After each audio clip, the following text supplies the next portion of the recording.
बिस्मिल्लाहिर्रहमानिर्रहीम रब्बिश्रह ली सदरी व यस्सिर ली अमरी वहलुल उक़दतम मिन लिसानी यफ़क़हू क़ौली।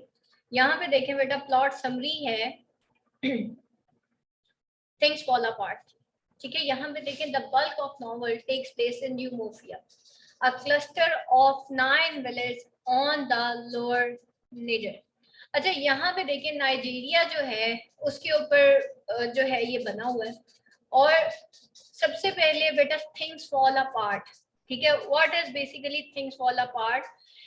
चिनिया एशिबी ने ये टाइटल लिया है W.B. येट्स की पोएम से, और उसका जो है द सेकंड कमिंग। ठीक है, ये पोएम थी और उसने यहाँ से थिंग्स फॉल अपार्ट एक टाइटल लिया। Things fall apart is basically the post colonial novel.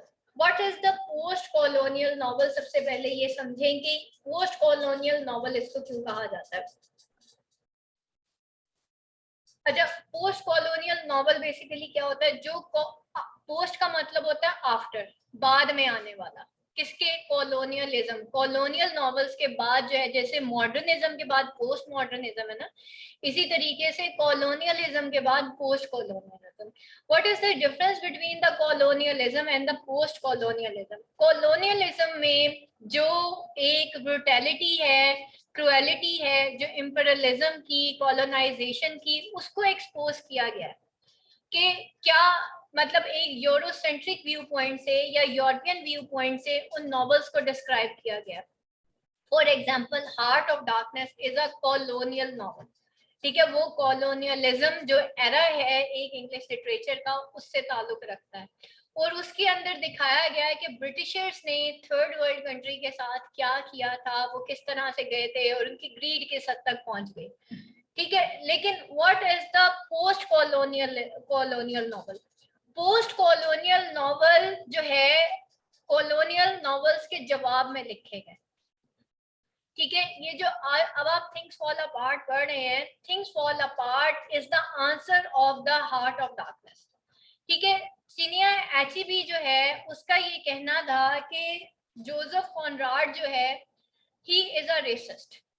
ठीक है, उसने जो है हार्ट ऑफ डार्कनेस में ये शो किया है जैसे नाइजीरिया का कोई कल्चर ही नहीं है, अफ्रीकन का कोई कल्चर ही नहीं है, या उनके अंदर कोई सिविलाइजेशन नहीं है, या वहां पे कोई लॉ एंड ऑर्डर नहीं है। तो चिनिया एचईबी ने जो है उसके जवाब में एक नॉवल लिखा, पोस्ट कॉलोनियल नॉवल लिखा, जिसको थिंग्स फॉल अपार्ट कहते हैं। अब ये जो थिंग्स फॉल अपार्ट है उसके अंदर एक कल्चर की ट्रेजेडी दिखाई गई है। एक फुल कल्चर को आप देखें, इसका जो बल्कि 3/4 पार्ट है ना, 3/4 पार्ट, यानी कि अगर एक नॉवल के हम 4 हिस्से करते हैं तो उसके जो 3 हिस्से हैं वो सिर्फ कल्चर को डिफाइन करते हैं।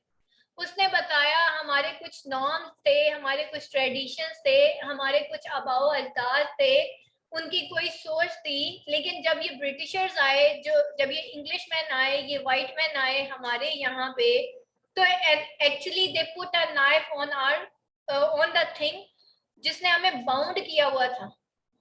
ठीक है, उस चीज के ऊपर इन्होंने चाकू रख दिया, छुरी रख दी, जिसने हमें बाउंड किया था। और जब वो हमारी जो चीज थी जिसने हमें बाउंड किया हुआ था, आपस में एक दूसरे के साथ मिला के रखा हुआ था, तो जब वो कल्चर टूटा, एक्चुअली जिस कल्चर ने हमें एक करके रखा हुआ था, तो फिर हमारा डाउनफॉल हुआ। ठीक है, फिर एक्चुअली हम बिखरे, और हम ऐसे बिखरे कि हम आज तक दोबारा उठ के खड़े नहीं हो सके।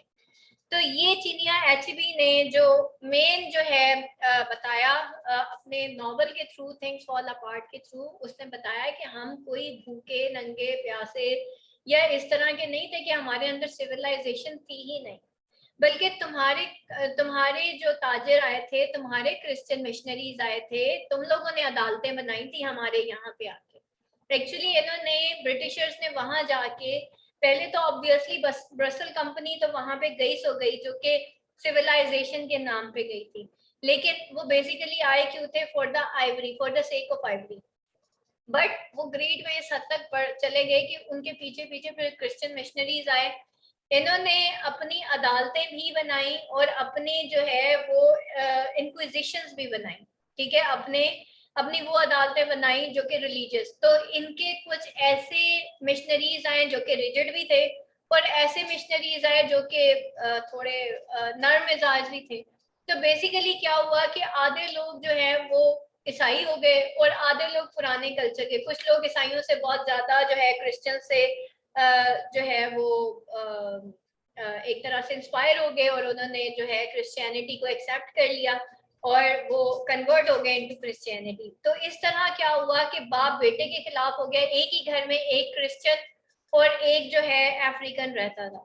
तो फाइनली ये हुआ कि वो पूरे का पूरा मुआशरा टूट फूट का शिकार हो गया और फिर जो है ये लोग कभी भी एक नहीं हो सके। ठीक है, तो that is the thing. Obviously उसने चिनिया एचीबी ने कुछ ऐसी चीजों को भी एक्सपोज किया है अफ्रीका की जो कि ब्रूटल थी।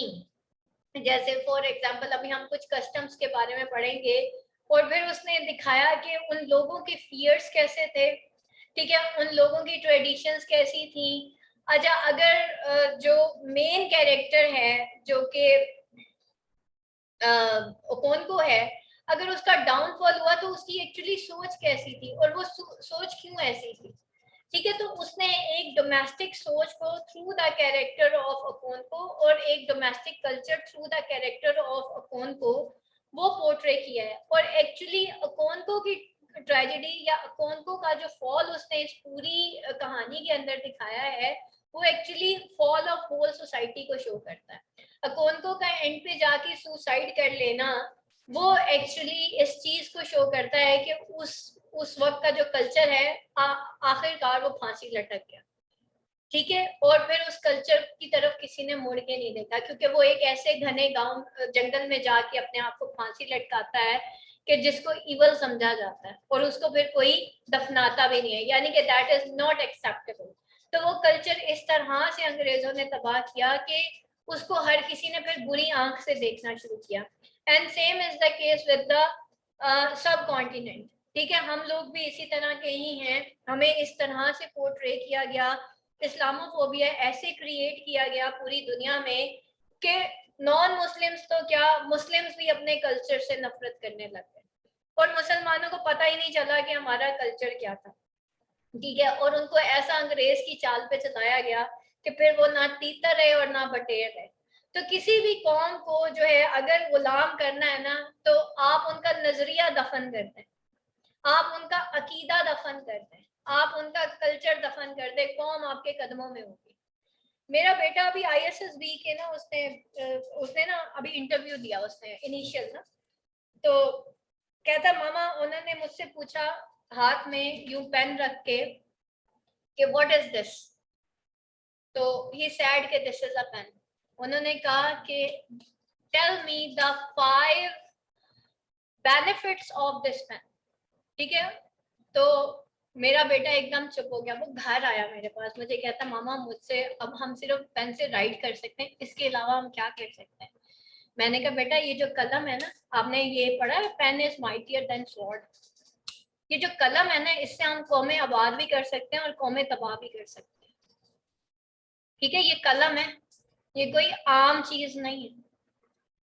तो नेक्स्ट टाइम अगर आपसे कोई ये पूछे ना कि कलम के बेनिफिट्स क्या होते हैं तो टेल देम कि इससे हम कौमों की तकदीरें बदल सकते हैं। ठीक है, इससे हम अपनी नेशन की मेंटालिटी चेंज कर सकते हैं, उसको हम आबाद भी कर सकते हैं और उसको हम तबाह भी कर सकते हैं। ये कलम है, ये कोई आम चीज नहीं है। तो ये सैड के मामा ये तो मेरे जहन में आया ही नहीं था। मैंने कहा बस बेटा यही तो आपने बताना। ठीक है, तो बेटा ये कलम है, ये आम चीज नहीं, इससे कौमों की तकदीरें लिखी भी जाती हैं, इससे कौमों की तकदीरें मिटाई भी जाती हैं, कौमों को गलत भी साबित किया जाता है। तो ये कलम है, कोई आम चीज नहीं है। ठीक है, तो इसकी जो इम्पोर्टेंस है वो हमें समझनी चाहिए। और जब किसी कौम को जो है जवाल देना होता है तो सबसे पहले उनकी किताबें जलाई जाती हैं, मुसलमानों की लाइब्रेरीज जलाई गई हैं, डू यू नो दैट। उनको दरियाओं में फेंका गया, उनको समंदरों में फेंका गया हमारी किताबों को, ताकि इनकी सारी तारीख मिटा दो, इनको पता ही ना चले ये हैं को। ठीक है, तो that is the basic thing. वो है ना एक शेर है अल्लामा इकबाल का,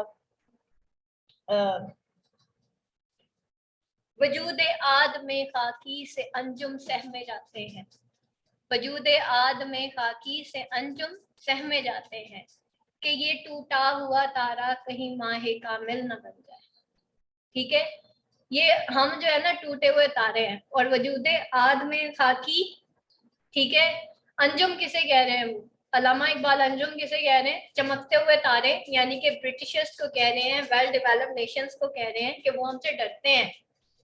वजूद आद में खाकी, आद में खाकी कौन है? मुसलमान है। से ये अंजुम सहम में जाते हैं कि ये टूटा हुआ तारा माहे कामिल ना बन जाए। ठीक है, कि हम वो टूटे हुए तारे, कहीं हम माहे कामिल ना बन जाए, हम वो चांद ना बन जाए जो पूरा होता है। तो ये छोटे छोटे तारे जो हैं ये हमसे डरते हैं, क्योंकि उनको पता है कि मुसलमान आखिर हैं कौन। ठीक है, जिस दिन हमें अपनी स्ट्रेंथ का पता चल गया ना, उस दिन वाकई ये जो छोटे छोटे तारे हैं ये हमसे डरेंगे। वो उस चांद से डरते हैं कि किसी दिन अगर ये कंप्लीट हो गया, इस माह कामिल, माह चांद हो गया था ना, तो कि ये टूटा हुआ तारा माह कामिल न बनकर। ठीक है, तो that is the basic thing, we have lost our identity. ठीक है, और उस लॉस्ट आइडेंटिटी को एक्चुअली यहाँ पे चिनिया एचबी ने कहा कि भाई अब हम उसको रिवाइव नहीं कर सके, उस लॉस्ट आइडेंटिटी को जो तुम लोगों ने हमें खत्म किया। ठीक है, तो power corrupts a man and absolute power corrupts absolutely, और कौमें उस वक्त तक हारती नहीं है जब तक कोई उनको जब तक वो हार खुद ना मान जाए। तो मुसलमान कौम से जो है ये बाकी कौमें डरती हैं। ठीक है, कि ये टूटा हुआ तारा माहे कामिल ना बन जाए, क्योंकि आपको पता है कि मुसलमान तो ईमान पे लड़ता है ना, वो तो शमशीरों से तो लड़ते नहीं है, तलवारों से तो लड़ते नहीं है, हम तो ईमान की बेस पे जीतते हैं, ईमान की बेस पे मरते हैं। 313 मुसलमान ऐसे ही नहीं जीते थे, ईमान की बेस पे जीते। तो ये वाहिद कौम है जिससे पूरी दुनिया डरती है। ठीक है, आगे चलते हैं प्लॉट समरी की तरफ। The bulk of novel takes place in यूफोमिया। ठीक है, जो मेन सेटिंग है वो यूमोफिया है। A cluster of 9 villages on the lower Niger. Umuofia यानी कि लोअर नाइजीरिया पे बेस्ड करता है। एक क्लस्टर है 9 विलेजेस का। ठीक है, ये छोटे छोटे विलेजेस थे, और ये जो यूमोफिया है उन तमाम विलेजेस में से कोई एक यूमो था, मतलब एक क्लस्टर ऑफ विलेजेस था जिसको हम यूमोफिया कहते हैं। Umuofia is powerful clan. अब ये पूरा एक क्लैन था, यानी कि जो कि 9 विलेजेस पे बेस करता था। ठीक है, छोटे छोटे विलेजेस थे यूमोफिया के, skilled in war and with a great population, with proud tradition and advanced social institution.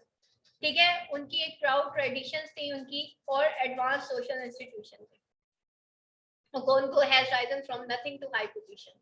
Through hard work he has become a great man among his people. Okonkwo जो है वो nothing to a high position, यानी कि वो zero से hero बना था। Through hard work he became a great man among his people, यानी कि उस कौम के अंदर जो हार्ड वर्क करता था वो ऊपर जाता था। He has taken 3 wives and his barn is full of yarn and the staple crop. उसकी माशाल्लाह से 3 बीवियां थी, और जो उसका बाण था वो फुल ऑफ यार्न था। उसका बाण बेसिकली उसकी जो क्रॉप्स थी, जिसके पास क्रॉप्स एक्चुअली उनका जो मेन पेशा था वो एग्रीकल्चर था, और जिसके यार्न में जिसके बाण में सबसे ज्यादा यार्न्स होते थे, द स्टेपल क्रॉप यानी कि सबसे महंगी क्रॉप होती थी, तो वो सबसे अमीर समझा जाता था। तो ये यार्न जो है उसको काश्त किया करता था। he rules the family with an iron fist. ठीक है, एक बड़े धड़ल्ले के साथ, एक बड़े आयरन फिस्ट के साथ। वो कहते हैं ना, खिलाओ खिलाओ सोने दाने वाला ते वेखो शेर दी अख नाल। ठीक है, तो वो इस तरह का इंसान था कि खिलाता तो सोने का निवाला था, लेकिन देखता वो शेर की आंख से था। One day a neighboring clan commits an offense against Eumorphia. एक दिन क्या हुआ कि एक नेबरिंग क्लैन था जो कि कमिट करता है एक ऑफेंस को against Umuofia. To avoid war, the offending clan gives Eumorphia one virgin and one young boy.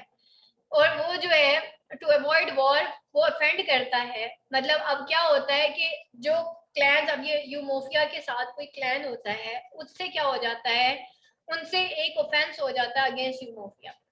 ठीक है, अब जब ऑफेंस होता है, क्योंकि ये तो यूमोफियन सारे वॉरियर्स होते हैं, ठीक है, बड़े ही वसीले किस्म के इंसान होते हैं, जरा जरा सी बात पे ये वॉर जनरेट कर देते हैं। तो अब वो जो है the offending clan gives Umuofia one virgin, अब वॉर से बचने के लिए उनको जो है एक वर्जन देनी थी, उनको एक गैर शादीशुदा लड़की और एक young boy. The girl is to become the offended parties new wife. अब वो जो लड़की है वो ऑफेंडेड पार्टी की नई बीवी बनती है, और जो बॉय जिसका नाम एके मफूना होता है उसको जो है सेक्रीफाइस करना होता है, यानी कि उसको कुर्बान करना होता है, बट नॉट इमीडिएटली, लेकिन अभी नहीं, यानी कि उसी वक्त तो नहीं सेक्रीफाइस करना होता। तो जब तक सेक्रीफाइस नहीं करना जी फिर हम उसको कहाँ पे रखें। He lives in Umofia for 3 years. अब वो 3 साल तक यूमोफिया में रहता है, and during that time he live under ओकोनको's रूफ। ठीक है, ओकोनको के घर में वो रहता है। He becomes like a part of Okonko's family, in particular Noe, Okonko's oldest son। ठीक है, उसका सबसे छोटा बेटा, उसका जो बेटा होता है सोई नोए जो है, वो एके फूना से जो है वो इंस्पायर हो जाता है like a brother. But eventually the Oracle cause for the boys death. लेकिन क्या होता है, ओरेकल जो है वो जो है इवेंचुअली क्या कहता है, ऑर्डर कर देता है कि लड़के को किल करना है, and a group of man take Ikemefuna away to kill him in the forest. और वो ग्रुप ऑफ मैन जो है वो एकेमेफूना को कहाँ ले जाते हैं, एक फॉरेस्ट को, कि वो उसको किल करते हैं। अपॉन को fearful of being perceived as soft heart and weak, और ओकोन को जो कि उसको एक्चुअली ओकोन को भी उसको लाइक करने लग जाता है और उसको अपना बेटा समझने लग जाता है, उससे प्यार करने लगता है अपने बेटे की तरह, क्योंकि ओकोन को ने जो चीजें एके में फूना में देखी होती है वो उसके अपने सगे बेटे में नहीं होती। तो दैट्स वाई वो एके में फूना को बड़ा लाइक करता है और वो भी उसको फादर कहता है। तो अकोन को हमेशा एक फियर से डरा है, और वो है फियर ऑफ सॉफ्ट हार्टेड और वीक। उसके जहन में एक ही चीज बैठी रही सारी उम्र के, कहीं वो कमजोर ना हो जाए, उसको अपने आप को कमजोर नहीं शो करना। और फिर जो है सिर्फ इस वजह से कि उसको ये डर था, और ये एक्चुअली उसका हमाशिया था, यही फियर जो था एक्चुअली ये उसका हमाशिया बना। और वो पार्टिसिपेट करता है बॉयज डेथ। ठीक है, और वो उस बच्चे की डेथ में पार्टिसिपेट करता है। He does so despite the advice of clan elders, और वो जो है according to advice of clan elders के तौर पे करता है। Nwoye is spiritually broken by the event, और नॉय जो उसका सगा बेटा होता है वो इस इवेंट की वजह से जो है वो डिस्ट्रॉय हो जाता है, ब्रोकन हो जाता है, स्पिरिचुअली ब्रोकन हो जाता है, कि मतलब एक बेकसूर इंसान को फॉर नो रीजन किल कर दिया गया। ठीक है, Okonko is shaken as well, but he continues with his drive to become a lord of his clan। ठीक है, वो भी Okonko भी एक्चुअली अंदर से टूट जाता है, उसके अंदर भी कुछ रिग्रेट्स पैदा हो जाते हैं, but he is constantly disappointed by Nwoye. लेकिन वो नॉय से बहुत ज्यादा डिसअपॉइंट रहता है, but he has a great love for his daughter Ezinma, his child by second wife Ekwefi. Ekwifi was born 10 years, has born 10 children, but only Azenma has survived. She loves the girl fiercely. Azenma is sickly, and sometimes Ekwifi fears that Azenma too will die. ठीक है, अक्सर एक्वीफी जो है वो बीमार रहती थी, और एजेन्मा को लगता था कि ये भी एक दिन मर जाएगी। Late one night the powerful oracle of Umuofia bring Ezinma with her for a spiritual encounter with the earth goddess। एक दिन लेट नाइट क्या होता है, एक पावरफुल ओरेकल यूमोफिया का जो है वो एजेन्मा को लेके आता है with her for spiritual encounter, to the के उसको गॉडेस ऑफ अर्थ के साथ एक एनकाउंटर कराया जाए। Terrified Ekwefi follows the oracle at a distance, fearing harm might come to her child। और एक्वीफी बड़ा डरी हुई होती है कि शायद वो ओरेकल को एक डिस्टेंस से फॉलो कर रही होती है कि कहीं वो उसकी बच्ची को कोई नुकसान ना पहुंचा दे। और ओकोन को भी उसको फॉलो करता है जब वो एजिमा को वो ओरेकल जो है वो लेके जा रहा होता है। Later during a funeral for one of the great man of clan, Okonkwo gun explode. और एक दिन क्या होता है, अच्छा यहाँ पे बेटा ये मैं आपको कॉन्सेप्ट ऑफ अर्थ गॉडेस का बता देती हूँ कि ये अर्थ गॉडेस ओरेकल और ये सारी चीजें क्या थी। आप लोगों ने कभी कैलाश के बारे में सुना होगा। कैलाश में एक्चुअली जो है ना एदेंस रहते हैं। एदेंस जो होते हैं ना बेटा, वो गॉडेस ऑफ अर्थ, यानी कि उनका जो गॉडेस ऑफ अर्थ वो उसको पूजते हैं, यानी कि उनको अर्थ को एक्चुअली वो पूजते हैं। ठीक है, और ये लोग क्या करते हैं कि जब इनकी डेथ हो जाती है ना, किसी की डेथ हो जाती है, तो वो उसको फॉरेस्ट में छोड़ आते हैं, एक घने जंगल में छोड़ आते हैं कि ये गॉडेस ऑफ अर्थ ही जो करेगी इनके साथ सो करेगी। ठीक है, तो वो उनको हम एदेंस कहते हैं जो कि अर्थ को पूजते हैं। ठीक है, तो इनके ये होता है, तो ये एक्चुअली हर चीज अर्थ के हवाले कर देते हैं। इवन ये बलि भी देते हैं जब इनका कोई फर्टिलाइजर्स क्रॉप्स फर्टिलाइज होती हैं, तो किसी जवान की बलि देना कि क्रॉप हम गॉडेस ऑफ अर्थ को खून देंगे तो वो फर्टाइल हो जाएगी, फिर वो ज्यादा यहाँ पे जो है वो ज्यादा खेती होगी और ये वो सारा कुछ ना। तो ये एक्चुअली इनके ये कस्टम्स एंड ट्रेडिशंस होते हैं, तो इनको हम एदेंस कहते हैं। सही, तो ये बेसिकली इनका ये एडेनियंस ही थे। Letter during a फंडल for one of the great man of clan, एक फंडल जो क्लैन के एक कोई एल्डर था, उसके फंडल पे उसके जनाजे पे क्या होता है, तो कौन को की गन एक्सप्लोड हो जाती है और एक लड़का जो है उसकी डेथ हो जाती है। In accordance with Umuofia's law his family must be exiled for 7 years। और यूमोफिया के लॉ के मुताबिक उसकी फैमिली को जो है 7 साल के लिए एग्जाइल करना था। Okonko bears the exile bitterly. Central to his beliefs is faith that a man master his own destiny. Okonko जो है वो बिटरली अपना एग्जाइल बेयर करता है, और उसका मेन बिलीफ क्या था कि एक इंसान जो है अपनी डेस्टिनी खुद बनाता है। और मोस्टली हम लोग यही कहते हैं कि जी हम तो सेल्फ मेड इंसान है और एक इंसान अपनी डेस्टिनी खुद बनाता है। But the accident and exile are prove that at time man can not control his fate. ठीक है, एक इंसान कभी अपनी किस्मत को कंट्रोल नहीं कर सकता। ठीक है, वो अपनी किस्मत बना सकता है लेकिन उसको कंट्रोल नहीं कर सकता। तो रोल ऑफ कोइंसिडेंस और चांसेस दोनों ही चलते हैं। ठीक है, तो यहाँ पे वो जो ग्रीक कॉन्सेप्ट है ना, फेटलिस्टिक कॉन्सेप्ट, वो यहाँ पे दिखाया जा रहा है इस ट्रेजेडी के अंदर। And Okonkwo is force to start over again without the strength and energy of his rule. और अकोनको को फोर्स किया जाता है, is force to start over again, कि वो दोबारा से शुरू करे without the strength and energy of his rule. अब उसके पास वो स्ट्रेंथ ऑफ एनर्जी उसकी यूथ की नहीं थी, और अब जो है वो अपनी दोबारा से डेस्टिनी बनाने की कोशिश करता है। लेकिन बेटा बात सारी ये है कि कुछ करने के लिए एक उम्र की, एक जवानी की जरूरत होती है। मोस्टली जो लोग होते हैं वो अपनी जवानी जाया करते हैं। ठीक है, जो इंसान 30 साल से पहले पहले कुछ कर जाते हैं ना, वो आगे काटना शुरू हो जाते हैं। ठीक है, लेकिन हम लोग इतने स्कैटर्ड माइंडेड हैं कि 30 साल तक तो हम यही डिसाइड नहीं कर पाते हम अपना कोई एम एंड एम्बिशन। उस वक्त तक 30 साल तक तो आजकल तो यंग जनरेशन वैसे ही मोबाइलों पे लगी रहती है। ठीक है, और वो यही डिसाइड नहीं कर पाते कि हमने करना क्या है। तो 30 साल तक तो वो जवानी हम जाया करते हैं। 33 ईयर्स की एज में इंसान की जवानी पीक पे होती है, उसके बाद उसका जवाल शुरू होता है। और 40 ईयर्स की एज के आसपास जो है आपकी हड्डियां वीक होना शुरू हो जाती हैं, आपकी नजर जाना शुरू हो जाती है। अब वो एज नहीं होती कि जिसमें अब आप मेहनत करेंगे, आप लैपटॉप पे बैठेंगे और आपसे सारा कुछ होना शुरू हो जाएगा। तो बिफोर 30 जो है एक्चुअली आपने ये सारा कुछ करना होता है, जो मेहनत मुशक्कत वाले काम होते हैं वो सारे करने होते हैं। और उसके बाद फिर आपके अंदर वो जान नहीं रहती, ऑल्दो गट्स होते हैं हर इंसान के अंदर, लेकिन वो जान नहीं रहती। ठीक है, तो जान है तो जान है। तो हदीस में है ना कि अपनी जो है सेहत को गनीमत जानो बीमारी से पहले। ठीक है, और जवानी को गनीमत जानो बुढ़ापे से पहले। ठीक है, तो हम अपनी ताकत को जो है उस वक्त नहीं जानते, और 33 ईयर्स के बाद तो फिर इंसान का वैसे ही जो है वो जवाल स्टार्ट हो जाता है ना, आपकी age down. He flees with his family to Mbanta. ठीक है, अब वो क्या होता है, ये जो एम्बांटो यहाँ पे आपको नजर आ रहा है ना, ये फैमिली, ये इसकी मदरलैंड होती है। और मदरलैंड यहाँ पे ये दिखाया जा रहा है कि इंसान को जब भी सूदिंग एक इफेक्ट चाहिए होता है तो वो अपनी मदर की तरफ जाता है या मदरलैंड की तरफ जाता है, his mother's homeland. There they are received by his mother family. यहाँ पे वो अपनी मदर्स फैमिली, उसकी मदर की फैमिली उसको रिसीव करती है, हु ट्रीट देम जनरॉसिटी। तो यहाँ पे दिखाया गया कि सिर्फ मर्द ही नहीं बल्कि औरत का भी एक जिंदगी में किरदार है।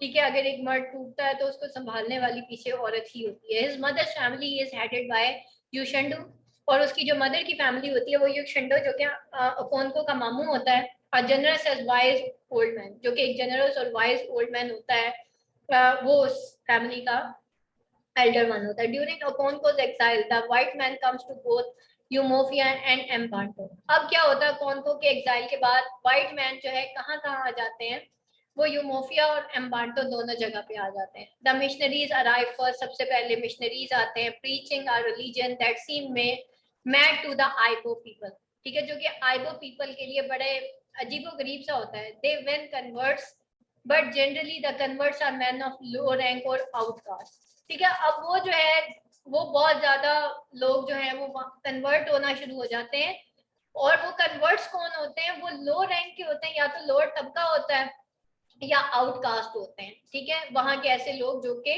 जिनका क्लैन में मतलब बड़ी बड़े ओहदों पे कोई जगह नहीं होती, वो जो है कन्वर्ट होना शुरू हो जाते हैं। However with the time the new religion gain momentum, sorry, और वो जो न्यू रिलीजन होता है वो अपनी पीक पे पहुंच जाता है। नोए बिकम्स अ कन्वर्ट, और ओकोंको का अपना बेटा कन्वर्ट हो जाता है। When Okonkwo learns of Nwoye's conversion he beats the boy, और जब वो उसको नॉय की कन्वर्जन के बारे में पता चलता है कि भाई वो कन्वर्ट हो गया, तो वो बच्चे को बीट करता है। नॉय लीव्स होम, वो घर छोड़ देता है। Okonkwo returns to Umuofia to find the clan sadly change, और ओकोन को जो है वो रिटर्न होता है टू यूमोफिया कि वो फाइंड करे क्लैन को, सॉरी वो रिटर्न होता है यूमोफिया, और जब वो वहां पे वापस जाता है तो वो देखता है कि क्लैन जो है वो चेंज हो चुका है, ठीक है। The church has won some converts, some of whom and fanatical and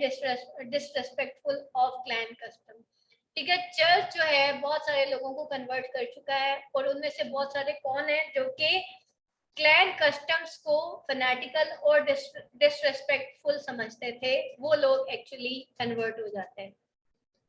words the white man government has come to Umuofia, और फिर क्या होता है, सबसे बुरा तो ये होता है कि व्हाइट मैन की गवर्नमेंट भी यूमोफिया आ जाती है, ठीक है। The clan is no longer few to जज इट्स ओन, अब वो जो क्लैन की अपनी जो होती है ना पंचायतें, वो टूट जाती हैं, और उसकी जगह उनकी अपनी गवर्नमेंट आ जाती है, उनकी अपनी अदालतें आ जाती हैं, उनके अपने जो है वो इदारे बन जाते हैं। तो अब क्या होता है, clan is no longer few to जज इट्स ओन, बल्कि कौन आ जाता है, एक डिस्ट्रिक्ट कमिश्नर जजेस केसेस इन इग्नोरेंस, ठीक है। और एक डिस्ट्रिक्ट कमिश्नर होता है जो वहां पे जज करता है केसेस को in ignorance. He is backed by arm power, और उस वो जो है he is backed by arm powers, और उसको कहाँ से सपोर्ट मिलती है, एक आर्म पावर, यानी कि असलहे के साथ लोग आ जाते हैं, इनके क्लैन में दाखिल हो जाते हैं, और इस आर्म पावर के साथ जो है उसको एक वहां पे पावर दे दी जाती है, ठीक है, उसको सपोर्ट दी जाती है। During our religious gathering a convert unmask one of the clan spirit, अब जो है एक रिलीजियस गैदरिंग होती है, और एक जो कन्वर्ट होता है ना, वो क्लैन के स्पिरिट्स को अनमास्क, एक क्लैन स्पिरिट को अनमास्क कर देता है। अभी क्लैन स्पिरिट्स कौन थे, सबसे पहले तो ये समझ लें, जो एक पंचायत बैठती थी ना, उसके जो लोग होते थे ना, वो फेस के ऊपर एक मास्क पहन के बैठते थे, उसको क्लैन स्पिरिट्स कहा जाता था। और ये बुजुर्ग जो है वो बड़े ओहदेदार समझे जाते थे, बड़े रेस्पेक्टफुल समझे जाते थे। अब ये जो कन्वर्ट हुए, ये तो वो लोग थे ना जो इनको रिस्पेक्ट नहीं करते थे, तो उसने कई शरारत में जो है ना उस क्लैन का स्पिरिट का जो मास्क है ना बेटा, वो अनमास्क कर दिया। द ऑफेंस इज ग्रेव, और ये तो ऑफेंस बहुत ज्यादा ग्रेव था। And in response the clan decide that the church will no longer be allowed, और क्लैन ने ये डिसाइड किया कि अब ये जो चर्च है इसको मजीद अलाउ नहीं किया जाएगा। The district commissioner asked the leader of the clan Okonko among them to come see him for peaceful meeting, और वो जो है डिस्ट्रिक्ट कमिश्नर जो है वो लीडर्स ऑफ द क्लैन, जिसमें अकोनको भी एक होता है, उन सारों को कहता है चलो आओ हम बैठ के एक मीटिंग करते हैं, एक पीसफुल मीटिंग करते हैं। The leaders arrive and are quickly seized, ठीक है, और उनको जो है सीज यानी कि वहां पे पकड़ लिया जाता है, और in prison they are humiliated, और प्रिजन में उनको ह्यूमिलेट किया जाता है, ठीक है, यानी कि उनकी अच्छा खासा उनको ह्यूमिलेट किया जाता है और बीट किया जाता है, मारा जाता है। And they are held until the clan pays a heavy fine, और उनको तब तक जो है वो हेल्ड कर लिया जाता है जब तक कि क्लैन जो है वो हैवी फाइन ना पे करते हैं। After a release of the men, the clan calls a meeting to decide whether they will fight or try to live peacefully with whites. अब जो है after the release of man, clan जो है वो कॉल करता है एक meeting को कि वो डिसाइड करें वेदर दे विल फाइट और ट्राई टू लिव पीसफुली, कि वेदर वो फाइट करेंगे या फिर try to live peacefully with whites, या फिर वो पीसफुली वाइट्स के साथ जो है वो लिव करेंगे। ठीक है, अब जो है ये उनके सामने एक शर्त रख दी जाती है। ओकोन को वांट्स वॉर, ओकोन को जो है अब वो जंग चाहता था। During the meeting court's messenger come to order the man to break up their gathering, और during the meeting court messengers आते हैं कि उन मैन को कि भाई वो अपनी गैदरिंग जो है वो ब्रेकअप करें।